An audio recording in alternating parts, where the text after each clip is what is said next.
Investaz investisiya şirkəti hissəsi alınır. Bu həftənin cümə günü Bakı vaxtla saat 17:30-da Amerikan əmək bazarı ilə bağlı vacib iqtisadi göstəricilərindən biri olan qeyri-kənd təsərrüfatı sahəsində yeni iş yerlərinin açılması ilə bağlı məlumat açıqlanacaqdır. Keçən ay fevral ayında qeyri-kənd təsərrüfatı sahəsində 235 min yeni iş yeri yaradıldığının şahidi olduq.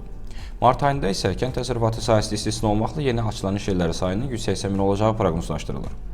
Göstəricinin 180 min üzərində dərc ediləcəyi təqdirdə dünya valyuta bazarlarında dolların bahalaşmasına şahidi ola bilərik.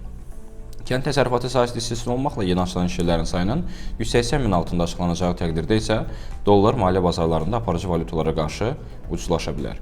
Investaz investisiya şirkəti isə ticarətinizdə uğurlar arzulayır.